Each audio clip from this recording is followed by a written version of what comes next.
किस्से गलियारों के पेश करते हैं कुलवंत सिंह विर्क की लिखी कहानी घास।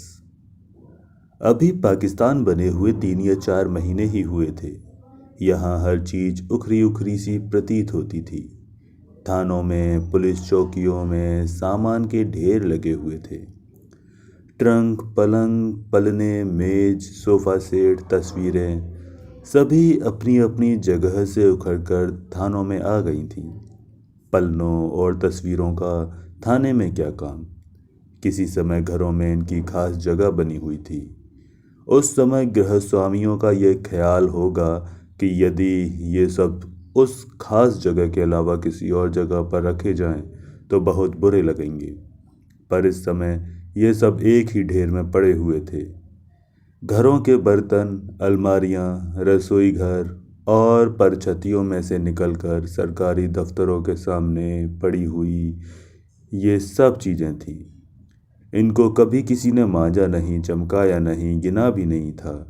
किसी स्त्री का हाथ लगे भी महीनों बीत गए थे।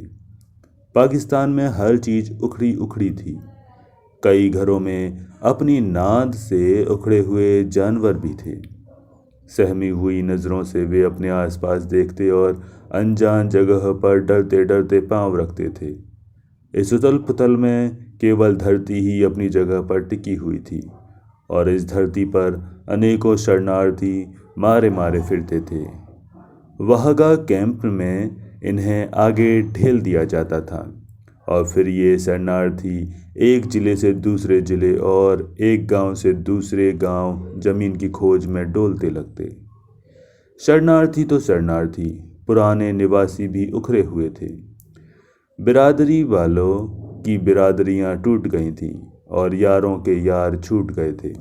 मजदूरों के मिल मालिक चले गए थे, मिल मालिकों के मजदूर। इन सब की जगह नए लोग आ गए थे। कैसे थे ये नए लोग? मैले और बौराए हुए। पुराने लोगों में घुल मिल नहीं सकते थे। अस्सलाम वालेकुम कहकर बातचीत नहीं करते थे। बुलाओ तो बोलते नहीं थे। इन लोगों ने तो गांवों की नींवें हिला दी थीं। पुराने निवासियों को अपने गांव पराये से लगते थे, क्योंकि वे गांव जिनमें वे जन्मे पले थे अब पहले जैसे नहीं रह गए थे। उनकी हवेलियों के पास से गुजरती हुई नहरें, सड़कें भी बेगानी हो गई थीं। वे यहाँ वुज़ू नहीं कर सकते थे। कई दिन तक इन नहरों में पानी लाल रंग का आता रहा था। कई सबूत, लाशें और कईयों की टांगें बाहें बहकर आती रही थीं।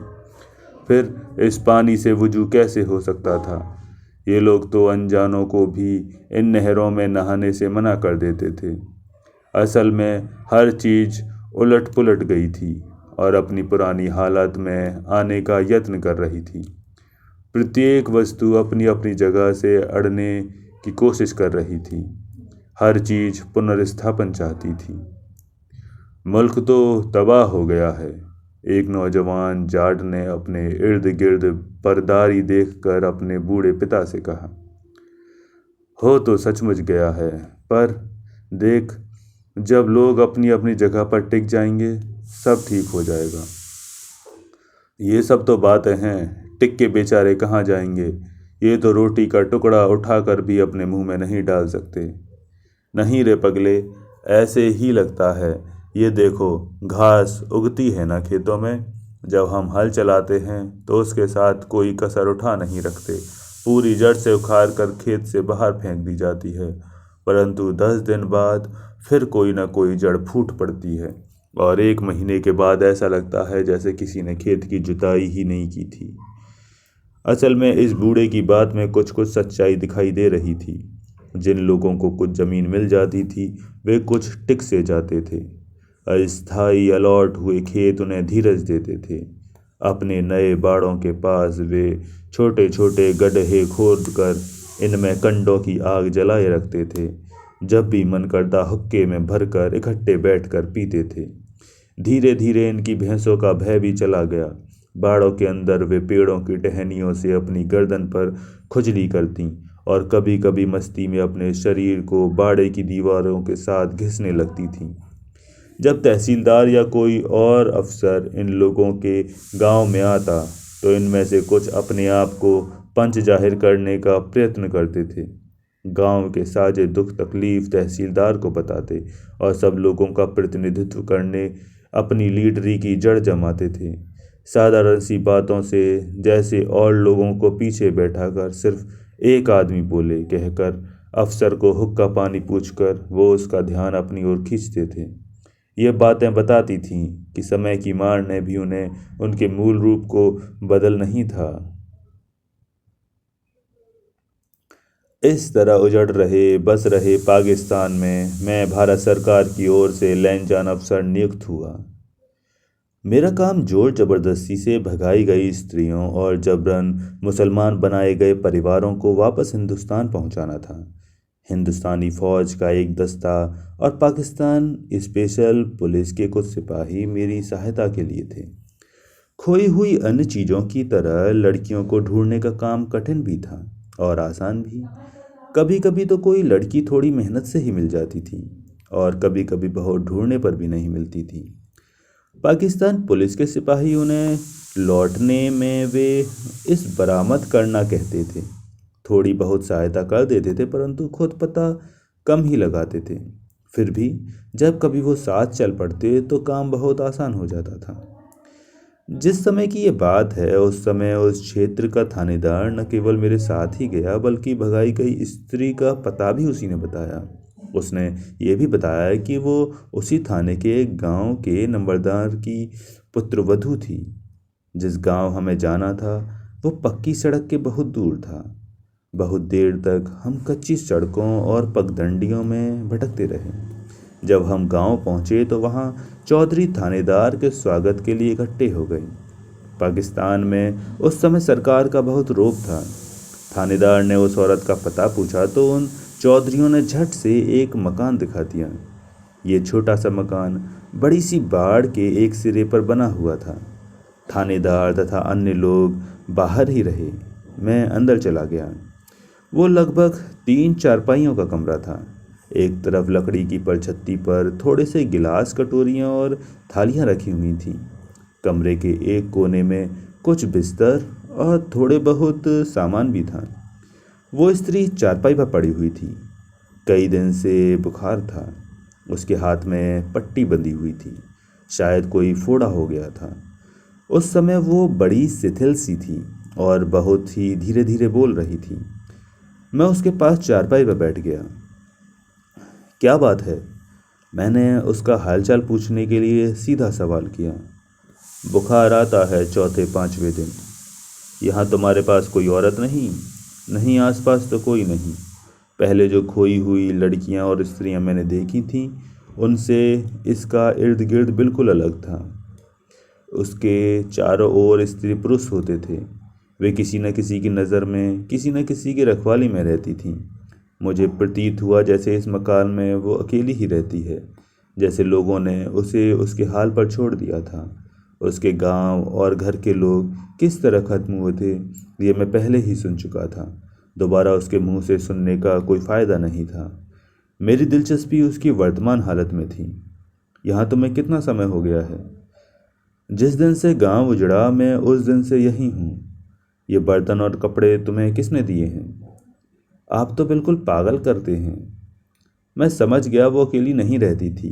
न यहाँ पड़ा हुआ सामान उसका अपना था। इस सामान, मकान और उसके शरीर का मालिक केवल दिखाई ही नहीं पड़ रहा था। ये बात लिखने को तो मैं सहज ही लिख गया। उस समय इस जानकारी से मेरे मन को गहरा धक्का लगा। पुलिस तथा लोगों की सहायता से जो सुंदर ख्याल मेरे मन में दुनिया और दुनिया के लोगों के बारे में सारा दिन आते रहते थे वो सब मुझसे दामन छुड़ा गए। मेरा दिमाग कटु वास्तविकताओं के साथ जुड़ा हुआ था। उस कच्चे मकान में किसी की छीनी हुई बीवी मेरे सामने चारपाई पर निढाल पड़ी हुई थी। मेरी नज़र में इंसान पर इंसान के जुल्म की सबसे घिनौनी तस्वीर थी। कुचली हुई मसली हुई वो वहाँ भी बीमार पड़ी थी। उसकी जात बिरादरी गांव धर्म का कोई साझीदार वहाँ नहीं था। उसको कभी किसी ने ये नहीं बताया कि वो अपने बिछड़े हुए सगे संबंधियों को फिर से मिल सकती है। यदि कोई उसे बताता भी तो वो मानने से इनकार कर देती। आखिर इतने बड़े और मजबूत पाकिस्तान में से उसको कोई किस तरह निकाल कर ले जा सकता था? इस बात पर विचार करना ही व्यर्थ था। उसको उस समय वापस ले जाने का कोई सवाल ही नहीं था। वे लोग अब उसको छुपा नहीं सकते थे। हमने उसे देख लिया था और वे लोग जानते थे कि हमने उसे देख लिया है। अच्छा बहन, मैं फिर किसी दिन आऊँगा।